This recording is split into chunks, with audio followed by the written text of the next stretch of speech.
Hello, and welcome to my podcast, Good Grief. My name is Dr. Christine Malone, and in this podcast, we talk about trauma, tragedy, and survival. In each episode, I will interview someone that has gone through grief in some way, and we will discuss the impact it has had on their life. By sharing these stories, we hope that others won't feel alone should they be going through similar situations. Enjoy.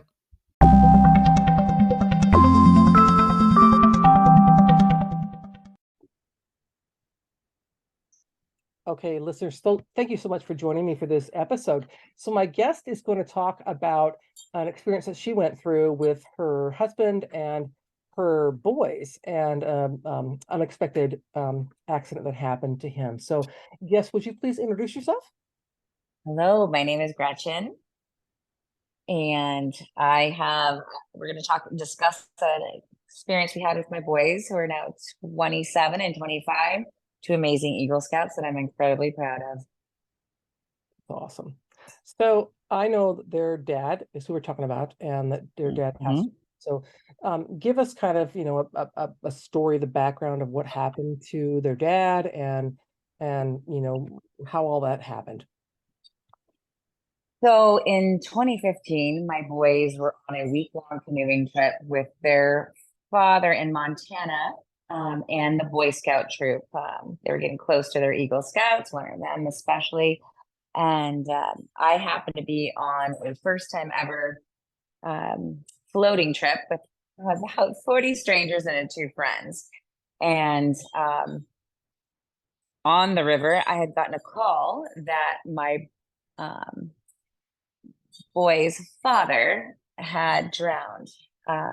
They hit rapids, and my oldest son and his father were in a canoe, the very first canoe with a bunch of them in the back, and they hit rapids. And unfortunately, it had capsized. They were wearing life vests. Nonetheless, the father the boys did have, he just kept screaming for his oldest son to get to shore over and over. And he took on too much water in his lungs and his stomach. And by the grace of God, I don't know how, but there was a White River rafting group there practicing whichever, and they had pulled him out of the river, out of the water, and they had been airlifted out of the river, and all the boys were just kind of like didn't know, and eventually boat after boat after boat came, and he was airlifted out, and they were all waiting. And unfortunately, they didn't find out till a little bit later, but he had lost his life in the airplane on the way out So of the canyon. how old were your boys at that time? It was like 8 years. I think they were 17 and 15. Oh, that's young. That's Yeah. young. So Yeah. Once they got back home Pretty and close to that.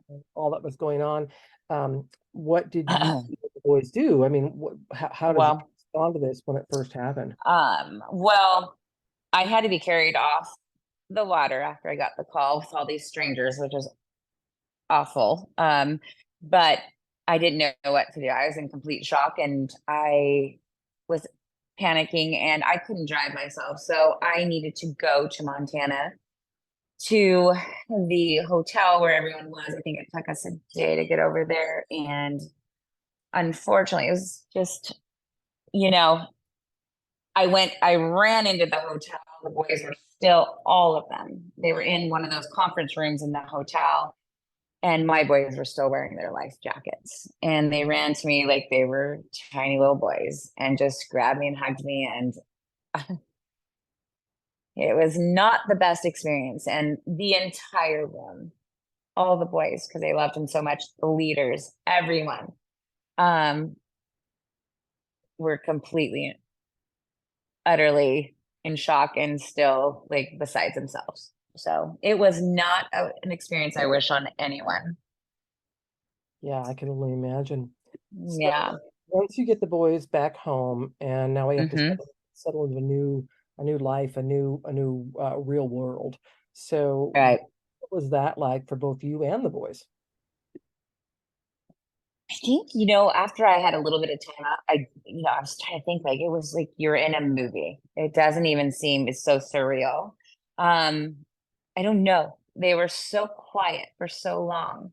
And people were such a blessing. I think for 2 months we had dinners straight over and people straight coming at us, and we didn't have time to process. Like everyone, which I'm so blessed. I really am, especially having no family here. Um, we were so loved up, but we didn't even have a minute to process. And they were so quiet. And boys are a little different, right? They're not as expressive as girls. And it was just very quiet and very hard. That's all I remember. It was just, I had two different boys, and my boys are so full of life and so loving and friends all the time here. And it was just very quiet. I couldn't get them to really talk very much. I was very grateful we still had our boxer Nala, because I think they really loved up through and felt through everything through loving up on her and her love for them. Yeah, no, So, totally get that. So they were pretty young at that time. So as hmm as time goes on, I mean, now they have mom, a wonderful mom, hmm but they don't have thank dad. you. So No. what kind of experiences do they have, over the years since then where, they don't have dad, they have mom, but they don't have dad, that, really have kind of where they have to kind of adapt to this whole new reality. I had to like really, I feel like I felt the pressure to be mom and dad. And anytime I almost feel like I almost pressured it too much. And everyone did, right? They just wanted to like be there. So our scoutmaster and a few people were really, really stepped up in that male role model world. Um, so it was almost extra, right? Because everyone felt so bad and it's still empty. But I mean, it was boys that are quiet too and holding their feelings in. You feel like you were just going almost above and beyond and too much for them. But we did it, and they accepted, they put up with me loving them up. And people really did step up to kind of take on that role. And it lasts for a while, right? Everyone has their regular lives. And it only goes for so long. I mean, if we needed a call or needed anybody, they'd be there. But you sit. I mean, I remember, I think it was Shani said, well, how come we're not getting any more dinner sent to the house? Or how come, you know, um, well, where's so and so? And I'm like, honey, you know, we got this. They have their own lives and they're there if we need them for anything. But this is us now. This is on us. We got this. Yeah. So did you have I don't know, actual conversations with the boys about, how they felt or how they were, adapting to this whole new reality, or You how'd that go? I want to be totally honest. I would try so hard being protective mom and being a little extra mom. But boys, I don't know all boys, but my boys were soldiers. I think they held it all in. Like, okay, we need counseling. Maybe we need to do this. Can we talk about this to anybody? We had this list of people to talk to, but they really, really didn't want to talk about it much. And so I always broach that later on in life, like, hey, things do come up later on in life if you don't deal with them. That's normal. Please, please know you can talk to anybody, or if you need counseling, that doesn't make you any less of a man. I mean, you can't hold everything in. And so to be honest, they didn't want to share much. They didn't. So I would get little pieces here and there, and every holiday, every birthday, everything, we talk about our favorite memory. We talk about something good. Um, and that's the best I could do with that, was Yes, that getting them reminds me of open up. Yeah, that reminds me of what I call pockets of grief. So those Yep. things when we lose someone, and then we have these events that go on, holidays, whatever, big milestones, graduation, so on and so forth, where the loss of the person hmm really much more noticeable. So it can be years later, and then something happens. It's like, wow, I should have my dad here, and yet they don't. Yep. So I know that your oldest son recently got married, like in the last, I don't know. Yes. And s- Yes. so, um, did you have any, I mean, was there any conversations or anything where he shared with you, kind of how he was feeling about not having his dad there in person? Because I believe he was there, but not in person, for that event. I want to say that I had these in-depth conversations with them about that, but I think it's hard for them still too. And so when I got to be walked down the aisle with my son, and all I said the entire time is like, "You've exceeded both of our expectations for wanting you to be healthy, happy, find love, and being successful." And we just talk about him. We talk about the good things. And I just try to tell him, I'm like, "You good?" And he's like, "Yeah, I think he'd be proud." And so that's the best I get. I know some people share, maybe some of the boys maybe share more, but mine don't. So my way of dealing with stuff is like telling them, I he's proud. Like this, and I kind of share something that we remember that they laugh about and that go like, "Oh my gosh, remember when?" And I always say we have angels and he's watching over you and he is beaming. And I always remind them, you know, don't ever be too comfortable and not dealing with this, please. So that's kind of my worry as a mom, always, because mine has come out later in different ways, but my grief, and still to this day, I finally got grief counseling. But for me, that is always my fear that they will not, it'll come out later in life. Yeah. And maybe they're dealing with it in other ways, but they always talk to me about good memories. We just share how proud I am of them, how proud he is, how much they're like their father. That's the best I can do with my boys right now. Yeah. So what you're making me think of is how, as a mom, we Hmm. put our own needs and grief aside because we want to take care of our kids and Yep. what they need. And so I'm happy to hear you tell me that you're, starting some grief counseling yourself because there's things you got to work through, and uh, Right. you can help your kids, but you can't help them fully unless you yourself Right. are feeling okay, Right. right? So what kind of things Oof. do you in your life that make you feel good about, life in itself, and, hobbies and so on, that make you feel, there's life worth living?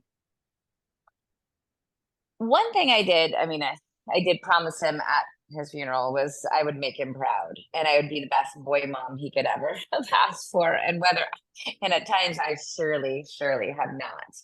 But one thing that has given me some solace and peace and given me strength and kind of guidance is I feel like the river took our happiness away and it was going to pay us back. Um, and I don't mean that in a selfish way. I just mean it in I fell in love with fishing after that. And I fell in love with not just fishing, I fell in love with making sure I gave back in the fishing industry and this is what I try to instill with the boys too. Always give back. Whatever your passion is, it doesn't have to be mine, but give back. And so being on the water, I felt close to him. Giving back to disabled children who wanted to be on the water with their families and it was all tough, or had cancer, was going to lose their life, and all they wanted to do was have a fishing trip with their families. For me, the solace is giving back and giving back and giving back.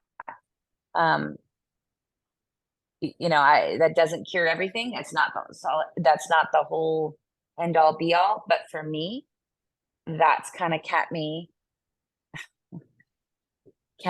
somewhat okay. Um, and I get so much joy knowing I'm giving back in his name, my name, the kid's name, and I've taught them to do the same. Yeah. That, So his death on the river was not in vain in my heart, in my head. yeah, that connection is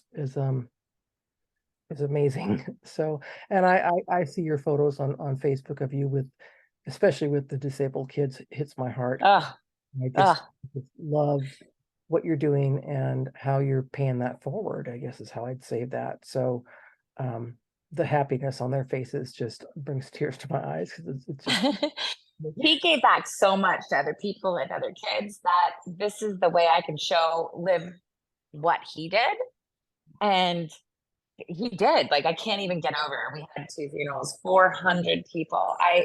And what makes me so sad in this whole thing, and not to digress, it's just like how much you realize how much your loved one has touched people or what they do when you see that. And then we had also a military one. And, you know, there is something about giving back that is so healing, and that living through someone else that you've lost and in honor that fills your heart and your kid's heart. That is just amazing.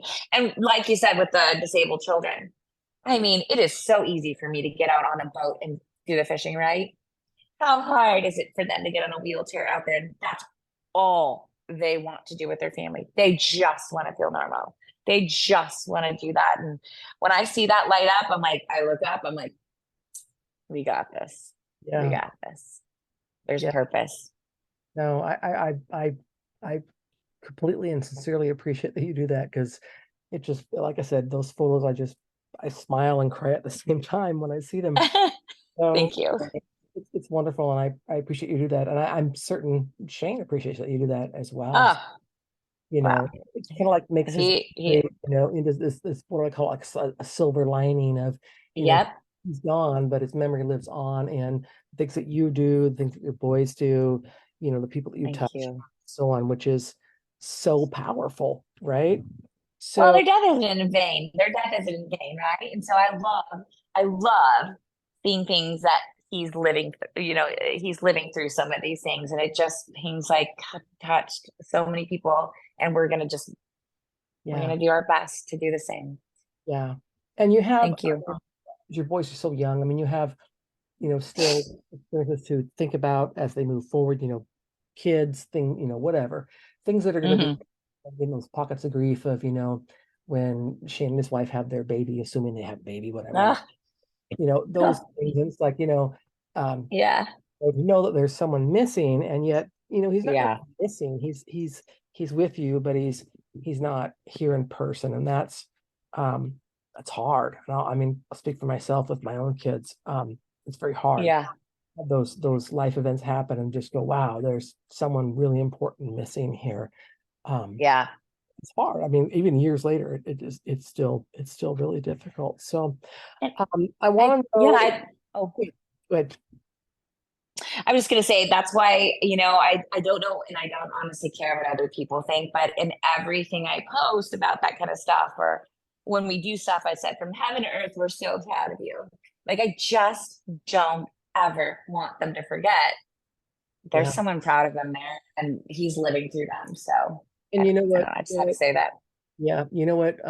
As I think I mentioned to you, and you might know, my kids were 2 and 4 when their dad died. Right. I to Yeah. say, when they're 32 and 30, I tell them frequently about how proud their dad Yeah. is of them. I'm certain he's looking down, and um, Uh-huh.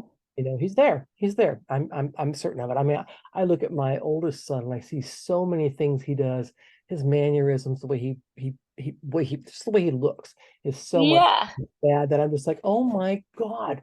But on the other hand, I know that, he's there in some way, shape, or form, and the kids are, better off because of his purpose in their And lives. no matter what age, right? Like that, we're always looking for that connection. Like and that reminding, I used to feel bad, like people think I want attention for this. I'm like, no, I want them to feel connected to where they came from. And, Yep.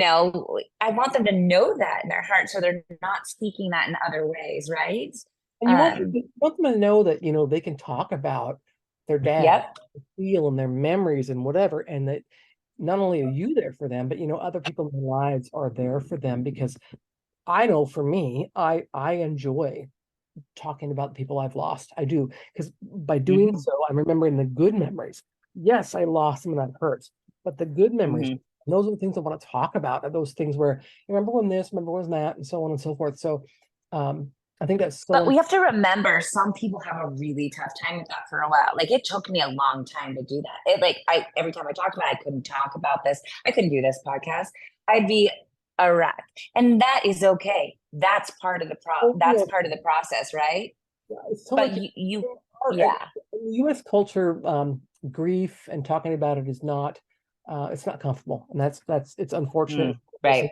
I have to stretch the boundaries and But say, that keeps us in a bad place, it does. you It's like know? they don't want to. Yeah. I mean, people don't want to like bring him up. I don't want to bring up Shane because Gretchen's going to be Mm-hmm. upset. Where on the other hand, Gretchen might want to talk about some really good memories. Yeah. And the kids might want to talk about some really good memories, and that's okay too.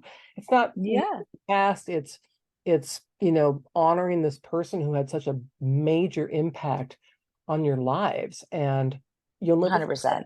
you'll never forget that. I mean, you just won't. There's no sort of 27 years. How do you just like 27 years? I grew up with him. The yeah, boys, I mean, he should be talked about. He's a huge part of our lives. Like, and we're so great. We're so lucky. yeah, yeah. And I mean, when things are cut short, that's. I mean, it sucks. But on the other hand, 100%. you still have those amazing memories, even though they were cut short. Yeah. So I appreciate you sharing all that. So before we go, is there anything else you want Yes. to share? Anything that for someone who might be going through a similar experience, who's maybe helping their kids deal with grief or trying themselves to deal with grief of someone they've lost, way too soon. Whatever you are feeling, whatever you're doing, feel it. I didn't want to feel anything. I wanted to numb it. And for a long time, I numbed it like with alcohol, and I just being raw and real, or I just wanted to run, or just only cared about the kids' feelings. Whatever your feelings, what you're supposed to feel. And it's supposed to be a journey and go easy on yourself, give yourself grace and know it's a process and know it's never ever going to be the same, but you can create something so beautiful and still honoring through loss. So I have two Eagle Scouts with two amazing girlfriends, one married now, and I could not, I could not have asked for better. And so, you know what? Reach out for help when you need it. Don't push it off. I pushed it off a little too long, but please reach out. So many people have this story and they want to feel connected too. And just know it's okay. You're never going to be the same and it's okay. Yeah, never gonna be the You same, can but have a good version. yes, doesn't mean that life is over or it's also No, sad. There are things that are always going to be happy too. and give back and pay it forward. I love And do it to yourself, but others, please. love that.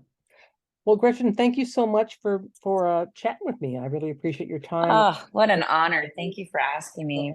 I just want you to know how proud I am of you for, Thank you. your boys where they are today and the support you've given them and the foundation they have because of both of you and their dad. And that's an amazing accomplishment. So Same. And I want to tell you what an honor it is to like for years I've kind of like watched you and followed you and you've been really a great female role model with strength and yet humility. You've been real, honest, and I just admire you.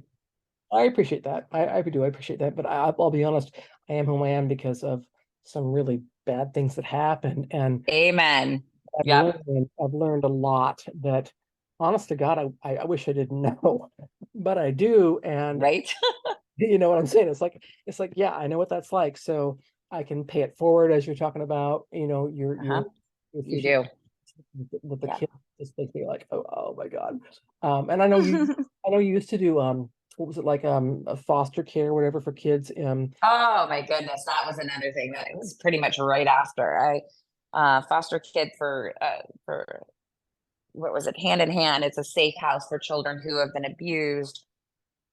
I mean, a ton of horrible things, and it's just literally the police take them from whatever situation they're in. Could be immediate, could be ongoing, and you love them up, you clean them up, you take them to the hospital, you just make them safe and happy until they're in a foster home. So that was one of that. Thank you for bringing that up. Was one of the pivotal things in my healing as well. Was they I did not realize how blessed we were and my children were even through our struggle. w- yeah. And that's what I say about we don't know what's on the other side. People, and I told the boys, there's worse off. We've There are, got to give back. and it's not really a question of, belittling what you've gone through, but to I say, mean, yeah. yeah, I've gone through this thing. Someone else is going through something else, and how can I help? And I know when I knew you when you were taking care of those little kids, it just Mhm. was like there's just no way I could do that. My heart would be breaking every single step of the I way. came home. I came home one day and I'm like, "Don't you ever complain about anything?" I'm in tears after a weekend because we do a weekend shift, right, with the kids. And don't you ever complain about anything? And they're like, we thought this was supposed to be a good thing you're volunteering here. I know, And I know. I remember you telling me about stories about these kids who had nothing but a T-shirt, and I was like, "Oh my God, oh, Gretchen, I can't hear any more about this." I Yeah, tell you. so I want you to know how I'm so impressed, and I'm sure that all Thank those you. babies were so Thank you. positively, touched by the work that you did. And from those of us who don't have the stomach for it, I'm so glad that you did. And I I just, did for a little bit, and I'm so blessed I got the opportunities because it was healing. And thank you so much for bringing that up as well. yeah, no, you're a great person. You So, are as well. Gretchen, thank you so much for your time, and I wish you only the best. Same. Thank you for being a great role model. Thank you for listening to this episode of Good Grief.